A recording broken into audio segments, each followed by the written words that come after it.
disrupted. Losing their jobs, losing their income, losing... It certainly is unprecedented in the impact that it's had around the world. Thanks for joining us. I know we're surrounded by uncertainty. It feels like everything is changing.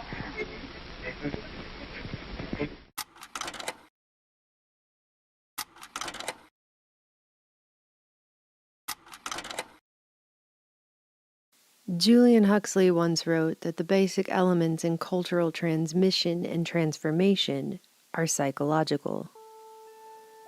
This is how we change. Since time immemorial, high rituals have been performed to transform reality. Ritual, a spiritual psychodrama of conscious, deliberate actions taken to facilitate change. Changes to the whole of the environment people exist in, starting with the mental landscape of the people themselves, the place where our reality is first born a dream. Artist Sharon Devlin once bluntly described the true purpose of ritual as being a method to alter one's mind. It's a sacred drama in which you are the audience as well as the participant, and the purpose of it is to activate parts of the mind that are not activated by everyday activity, she said. The mechanics of change through mechanism, a rhythm to sync to, merge and flow with, a magnetic draw drawing one down the path toward transmutation. Rituals are vehicles driving home those ideas. The information, the data, the symbols, which upon transmission create the language by which new society members communicate after they are initiated. This new language imparts a new understanding through definitions the ritual generates, meaning pegged to signposts of its own self-referential process, even if the original purpose gets lost in the repetition of action. A ritual initiation introduces and inducts one into the way, a new way of life or worldview, a program to guide beliefs and actions, enabling the initiate to become a full and true member of the new society. Note that ritual is not always a conscious action. Not everyone partaking in a ritual is always made explicitly aware that they are participants. And yet still, new patterns of thought, of significance, are drummed in, conscious or not. Ladies and gentlemen, this commercial is going to use subliminal advertising. An initiation ritual typically involves 3 stages. See if any of this sounds familiar to you. Because this is going to be transformative. First, isolation for purification. The initiate is separated from the mundane. Did you know mundane means of the world? School has been canceled, social events have been postponed. The initiate is largely removed from the otherwise familiar persons, places, and things one is used to, in order to be cleared of them. Stay home. Protect yourself. Protect our system. Stay home.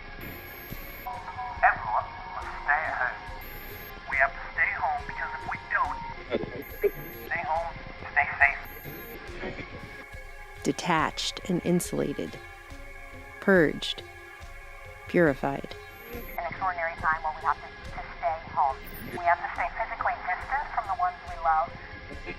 How we can change our day-to-day life to avoid direct face-to-face contact. Try and keep yourself away from people as much as possible. An essential element of this separation from one's typical environment is the suspension of the normal rules of living that one is used to. The normal way. Normality, as it was before, will not come back. Much of the initiate's senses will be commanded and regulated at this time. In other words, the majority of what the initiate sees, hears, smells, touches, and tastes, if directly related, is deliberately controlled. These senses may be bombarded, modified, limited, or deprived. But regardless, Perceptions and experiences are ultimately overseen by the high priests and priestesses directing the ritual's performance, enabling new light to shine through a newly opened window of thought. Every generation has a higher purpose. Ours is to stay home. With nowhere else to go except where allowed, the insulated, isolated initiate may be forced to confront his or her own reflection, and inner shadows that have been ignored or buried somewhere deep beneath the average day-to-day suddenly become unavoidable. Triggers detonated. Another purge. Just as they involve surrender, initiation rituals may also involve sacrifice. Both the tangible that can be held in a hand and the intangible, such as behaviors, may be given up by requirement. This forces us to change our routines, lifestyles and habits, and many will be desperate for life to go back. After all, for something to be given, something must also be taken. A token of submission, an ounce of blood, a pound of clay to be remolded. Society will undergo a radical transformation. Whether dramatically overt or deceitfully subtle, the ritual reinterprets. A new definition given. Training in the form of new behaviors and knowledge, including myths and codes. Our world is filled with codes, pacts, user agreements, subliminal messages. Necessary for new members to function properly in the society they are being inducted into, are all imbued at this time. Repetition is typical, as its use helps hammer the spell home. A new normal? A new normal. We have to accept a new normal. The wearing of masks may be required. Masking has traditionally played an important role in rituals of this kind. Meantime, New York City has joined Los Angeles, advising residents to cover their faces. Well, we've already seen a big jump in the number of people wearing masks.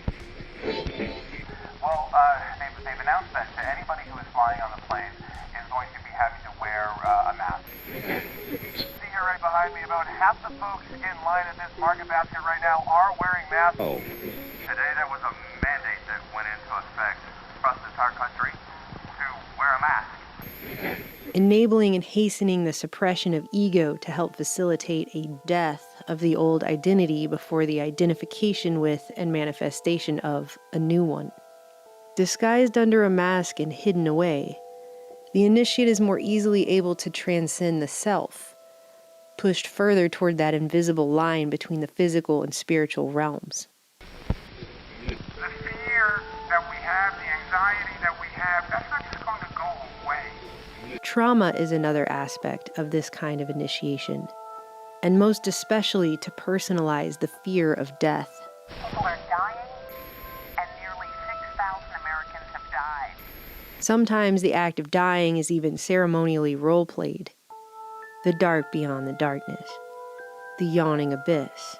I thought I was going to die, and I've never been faced with death before.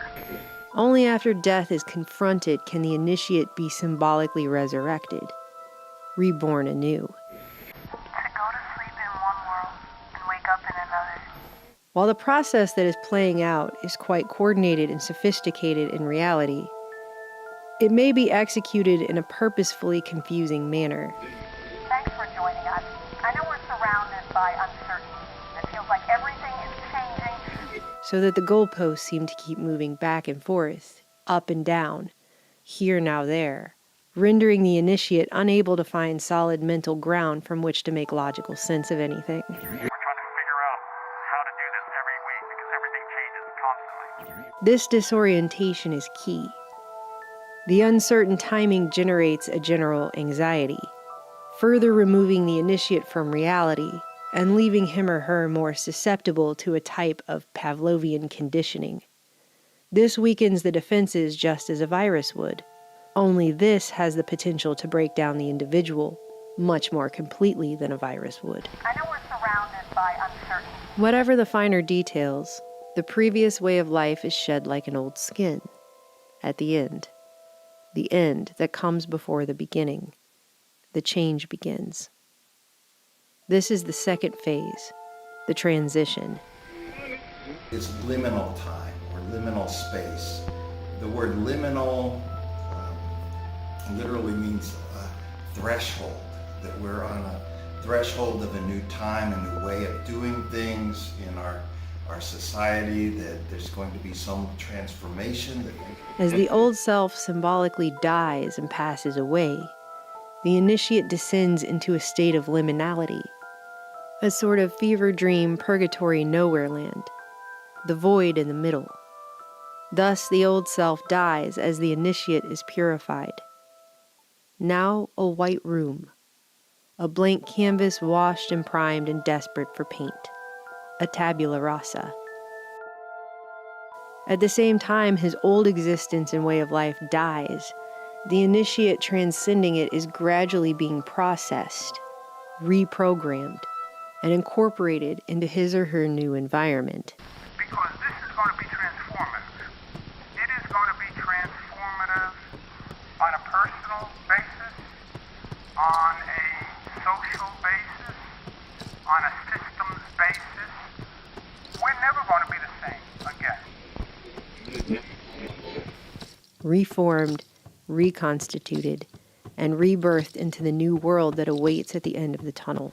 As a society, beyond just this immediate situation, we should start looking forward to understand how this experience is going to change us, or how it should change us.